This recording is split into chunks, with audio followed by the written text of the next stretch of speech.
بسم الله الحمد لله والصلاة والسلام على من لا نبي بعده. أعوذ بالله من الشيطان الرجيم.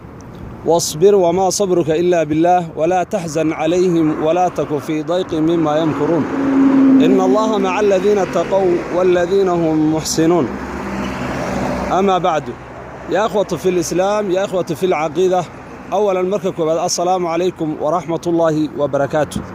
سلامتا قالي كدب waxaan u rabnaa inaan ka hadalno hadduu eebaydmo arrin aad iyo aad ummadda Soomaalidu ay ola dhafakaarsan tahay oo ay la yaaban tahay. yacni arrintaas waxa sababi kara, arrintaasna waxay ku saabsan tahay airportka caalamiga ee dunida, airportka saddexaad markii laga reebo kan Moosta ku yaala iyo kan Washington ku yaala. markii laga reebo airportka saddexaad ee adduunka ee ku yaala magaalada Berbera ee caasimadii hore ee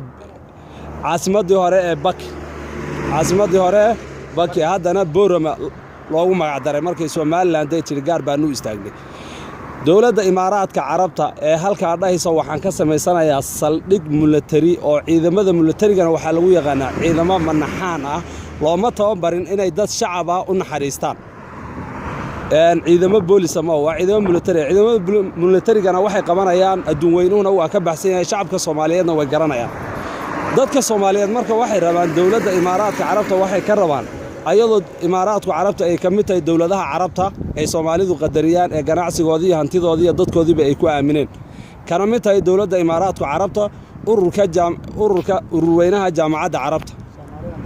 Soomaaliduna sidaas la mid ay tahay dowlad Carabeed, kana mid tahay ururka jaamacadda Carabta.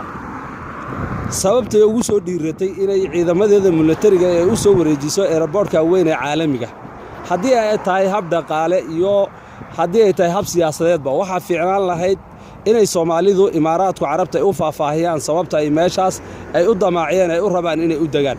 ma Soomaalida ka cabsatay oo Soomaalidu dowladaha dariska ee Kiristaanka miyay ka baqaysaa in ay waddankoodii la wareegaan oo Carab ahaan baa loogu yeedhay, mise Imaaraadku isaga xadgudub wada oo hawsha ayada asaga dirqisanayo oo guumaysi hor leh oo cusub oo Soomaaliya.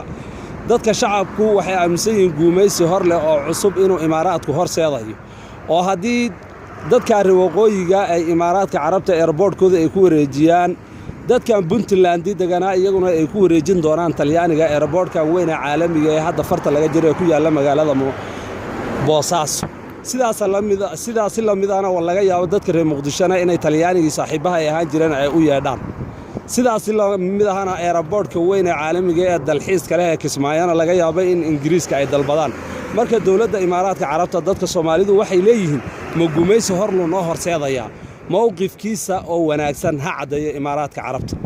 sidaas la mid ah shacabku waxay leeyihiin anagu dowladaha Carabeed waa shaqiiqano, waa walaalahano, waa mataanahano, anagu cuqdad iyo xaasidnimo oo ma hayno. laakiin waxaan u rabnaa dowladda Imaaraadka Carabta inay mowqifkeeda cadeyso. hadday cadeyn weydo anagu sidii hore nu tabinay ayaanu u fasiranaynaa, arrintaana arrin aan aqbali karno ma aha.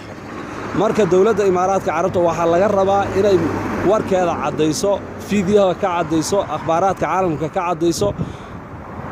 hawshaas ayada ayaanu ka hadlaynaa oo hadda aan rabnaa inaanu gaarsiino bulshada Soomaaliyeed ee u ooman barnaamijkaas oo tafatiran oo si xalaal ah oo habiya inay u helaan. waxaan ku weydiiyay dowladdan Carabeed ee Imaaraadka lagu magacaabo waa dowlad lacag badan xagga ganacsiga iyo xagga kastaba lacag badan haysato, ciidamo badanna dabcan way leedahay.